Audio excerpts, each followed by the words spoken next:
See, now I have put in the balls that I have rolled, the jamuns, and Lavanya, can you give me the plate? This is what Lavanya has been rolling, and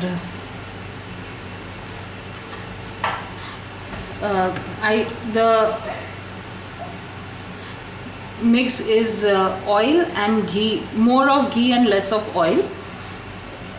The key is not to let the thing in the kadai heat up very much. The oil or ghee or the mix, whatever you put inside, should not be very roaring hot. It should just about start heating up, and you start putting in the jamuns inside. And you also need to keep stirring. Yes, very gently keep on moving the jamuns, as we don't want them to kind of stick to the bottom, as we want an even proper uniform color. Once they start heating up, they will rise to the top, and that is when you can kind of very actively start stirring the oil or ghee or whatever you are frying it in. Okay, so stirring kind of evenly distributes the temperature over oil. Not only that, but see, this is, you must not forget, this is a milk product that we are frying. Right. So what happens is the khoya, the mawa, tends to stick to the bottom. So what happens is you will get a crust, a crust at the bottom, which once you soak the jamuns in the syrup, it will start tasting a bitter. Or no, especially it's not about taste also, it's more so about a uniform look. Yeah, the aesthetic of it. Yes. You have to be very careful that you don't break them while you're actually turning them around. Yeah. This is the best way to do it. And don't overload the vessel. Yeah. The vessel should not. See, now they have come up, and that is when you can always gently agitate them.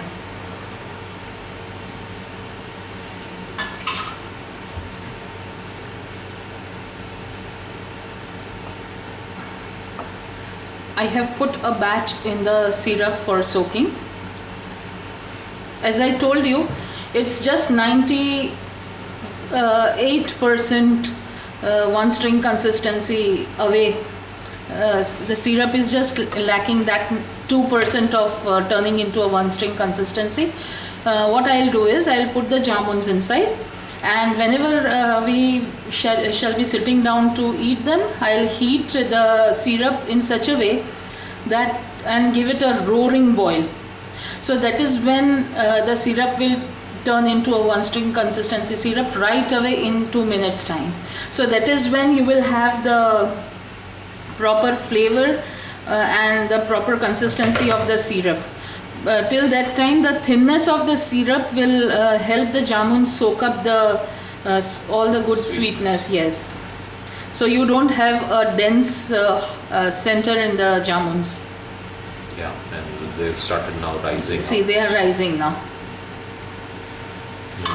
Kind of if you are doing in a smaller pan or kadai, you can just give it a stir this way, so they don't kind of stick to the bottom.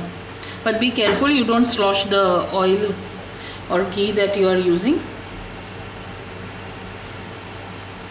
See how well they are puffing up. Don't make them very huge roundels, or they will not only puff up in this vessel, but once you put it in the sugar syrup, they will grow even larger in size. And then Lavanya is laughing. And then it would actually look very odd to serve something so huge. I can almost imagine it. Yes, so it's always good to kind of be careful with the so-called sizes. Just keep on, agitating the oil in between. And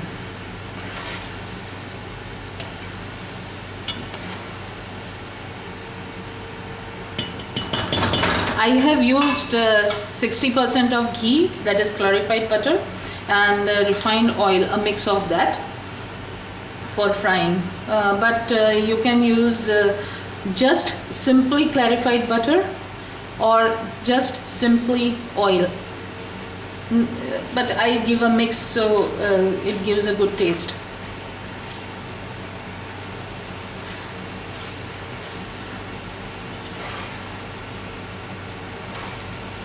See how well they are coming out.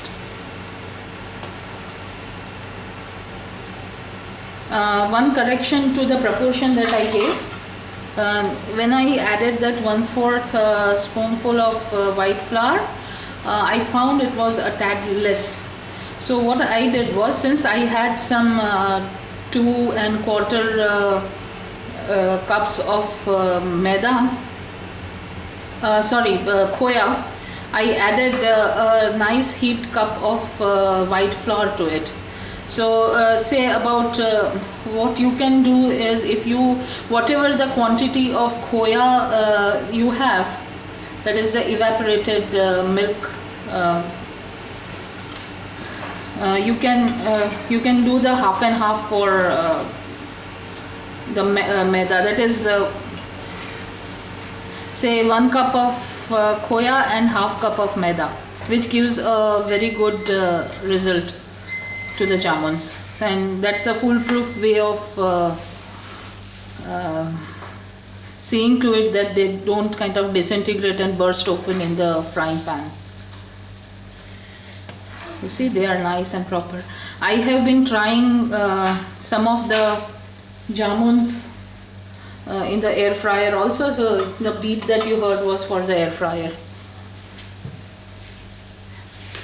Never kind of take the jamuns out when they are of this color, because once you put it in the sugar syrup, they will again go even more whiter, and they will taste really bad, because you have the white flour inside and you want the cooking to be done inside out, nice and thorough.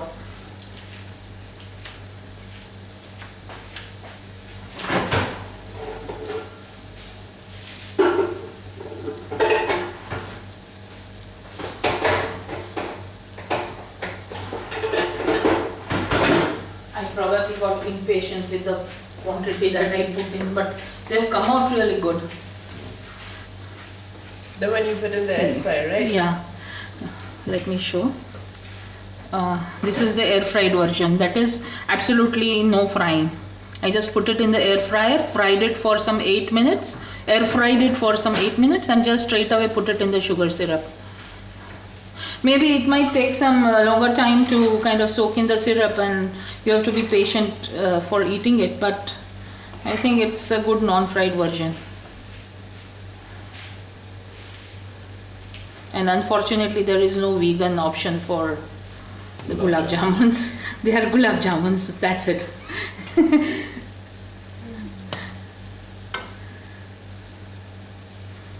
No amount of cashew paste or almond paste or anything is going to kind of, give you these. Absolutely, these are blasphemously, heavenly, divine. Blasphemously. And you just can't stop with one. I agree with that. The weakness. Yes. And having stayed out of India for a very long time, kind of prompted me to start making things at home, because here wherever we have gone, moved, there has been the absence of the Indian sweet shops, or if the sweet shops have been there, the sweets are either made out of white bread or white flour or maybe, I don't know, milk powder. And all of them taste horrible. Yes, they have a stench. No, and it doesn't give that same consistency Yes, and that absolutely not. feel as Yes, very much. Consistency, and you don't feel like you're So eating better cook at home and have fun. Yeah. You kind of involve your family and they help you. Once they realize how tasty the things are coming out, and your hubby realizes how cost efficient it is, he'll also start kind of pitching in and helping you out. Yeah, I'd probably think of opening a website.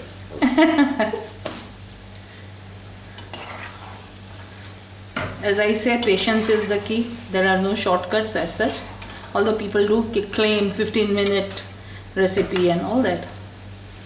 But when you want genuine stuff, there are no shortcuts. Or you open a ready-made packet and just immerse it in hot water for 3 minutes and voila, you have it. Yeah, but that's not mawa, that's not koya. That's not koya.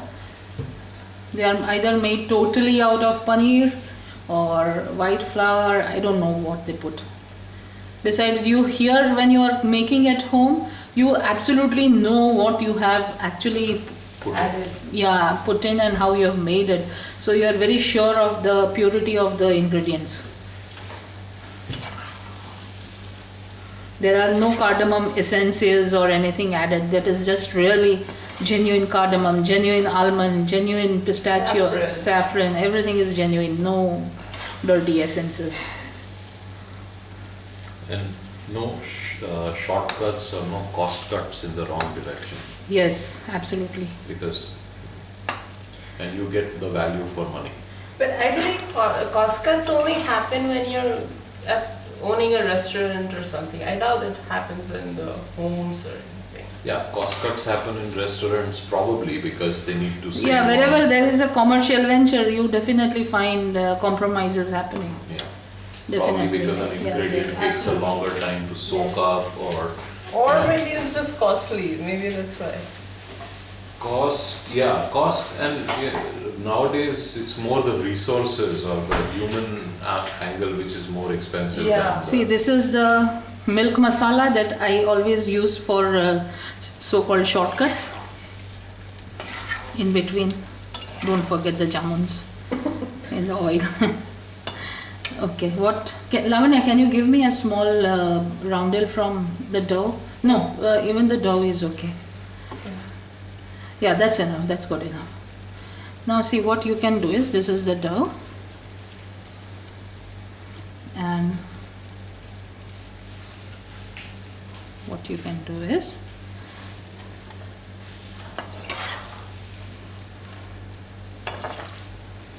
see, they are getting nice and brown in color. Lovely color. Now, what I will do is, I'll take a pinch of this milk masala, put it in here, and that's it.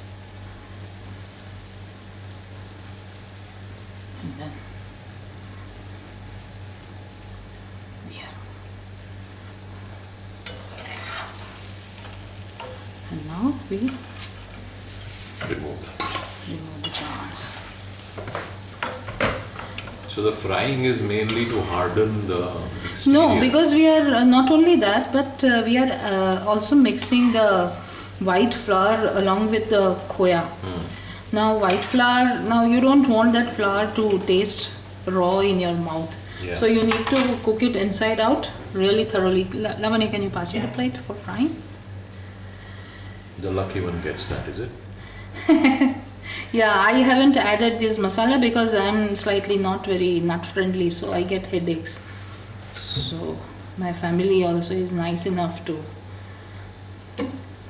let me go on that. So they excuse me. Don't put too many here.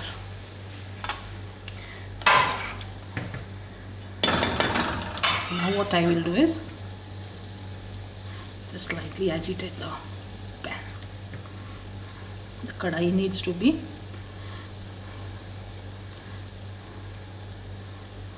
that's it.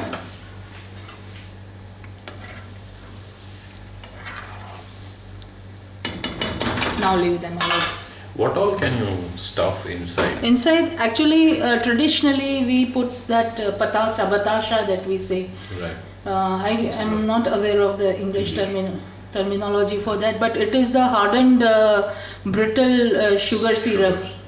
Yeah, so that a small More chunk. like candy, sugar. Yeah. We actually stuff that inside, or it could be anything of choice. I mean, it could be raisins or any powdered dry fruit and saffron. Chocolate? But it's your choice. I always say cooking in your kitchen is your fiefdom, your kingdom. This is the actually a very good covering for a hazelnut also. Absolutely. Another thing is when you actually knead the dough. You're done? Yeah, I'm done. Cool.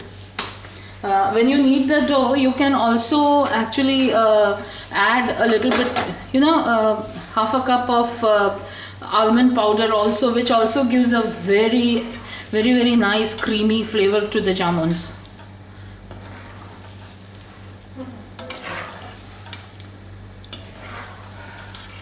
I have to really actually admire Lavanya because she's the one who has rolled all the dough into this jamun form. See the key is when to put the jamuns in the sugar syrup. When I will remove this into this, before that I will put all the jamuns, the fried ones, in the sugar syrup. So that's the time they are Yeah, to cool off. yes. Okay. And the syrup has to be just mildly warm, not piping hot at all, or the jamuns will break and get crumbly. That is the reason why I said that when the syrup was about to reach to one string consistency, I'll keep on repeating this, I'm sorry, but when the syrup is about to reach to the one string consistency, that is just say about 96 to 98% of it is done. That is when I removed it from the heat and let it come to that slightly warm temperature, and that is when I started adding the jamuns. Now when we are ready to eat the jamuns, I will give the syrup a roaring boil, and that is when the syrup will come to that one string consistency, and the jamuns also will get nice, moist and sticky.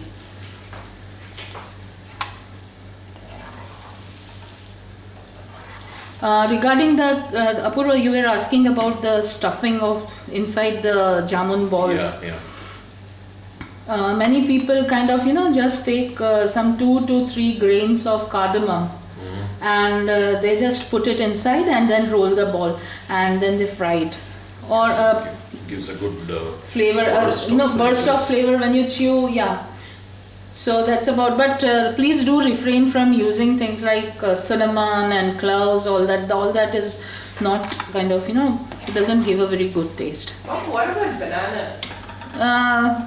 Think about it. I mean, it go mushy, right? It not only that, Apurva. I mean, think about the banana and the khoya and all that. The flavor just doesn't go together. It doesn't come together. So it's more about lavanya nuts rather than fruits in this.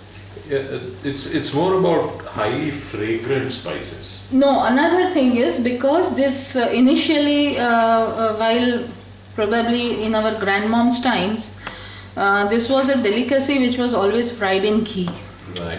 clarified butter, and during that time the ghee was prepared at home.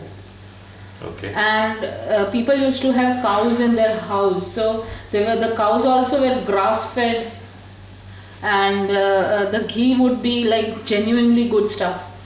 So when you fry anything in ghee, initially there never were refrigerators, so when you fry things in ghee, and khoya besides is evaporated milk, solidified milk.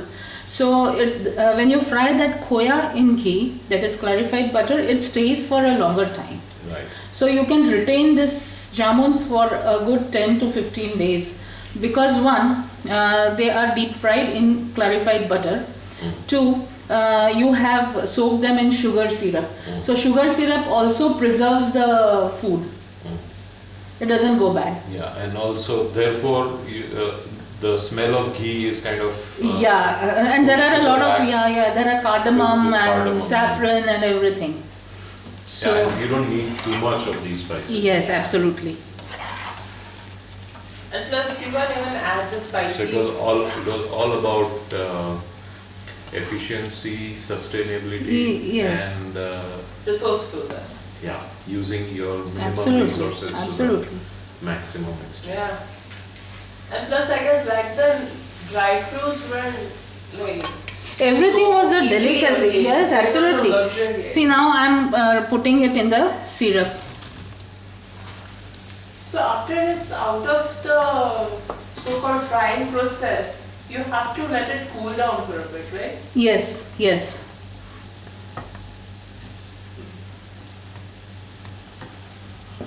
Let me show you, because the pan's gone very heavy. This is how it looks. No, it's okay. Now it's fine. This is how it is. The best, you need to soak the jamuns for a good 4 to 5 hours before you serve. If you want that really nicely moist, sugar dripping jamuns, or half an hour is good enough. You can give the syrup a roaring boil after half an hour, that is 30 minutes, and serve them right away. You can serve them with vanilla ice cream, or we have this Indian delicacy called bundi, sweet bundi. What do you say about the Indian ice cream kulfi? Anything, it's your plate, it's your choice and your preference. Why not? Because I mean, if you haven't added dry fruits to Absolutely, why not? then kulfi has, I think, to an extent dry fruits. Yes, you can drizzle some chocolate syrup or melt some Nutella and just kind of Add to it. pour it over the jamuns on the serving plate, and then Or you even can just have whipped it. cream. Or with Oh, simple okay. whipped cream. So it's a versatile little thing. It's your imagination. I mean, how well you can think out of the box. Yes. I mean, best way to utilize tradition is to actually Work with it.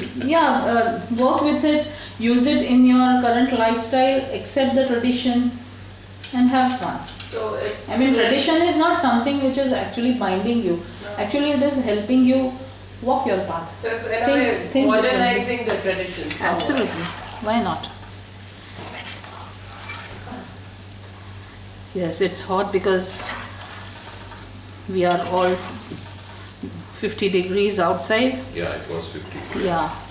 And the kitchen's hot as the air conditioning and the exhaust has been turned off for the cameras. So it's really hot. Perspiring like nobody's business. It does take a lot of patience and time to kind of, Right. fry them. The toughest part is frying. Rest of it is like not very time consuming. Don't forget to knead the dough very well and make it soft and pliable. Knead and plus So now let me finish the rest of the jamuns. I'll fry them and then we will see how they look in the syrup.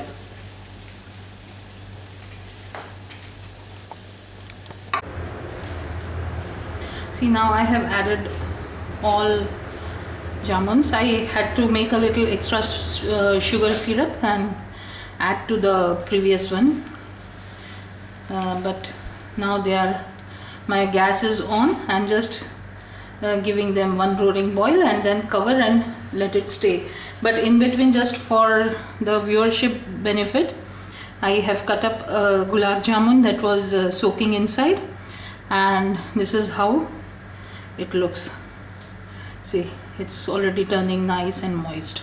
So by tomorrow morning, it will be just kind of nice and grainy, and each and every grain of the khoya, that is the mawa, and all the dry fruits and all the flavors would have kind of harmonized and would be tasting awesome. Morning is about 12 hours away. Yeah, it's almost 6:45 in the evening right now, So this is how. Now what I'll do is pour in some rose water. Not too much, or the flavors and smells will get too overwhelming.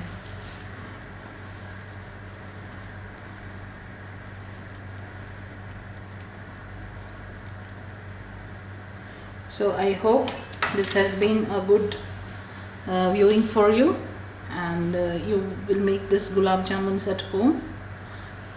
So cook at home, happy cooking. Till the next segment, have fun in your kitchens. Bye.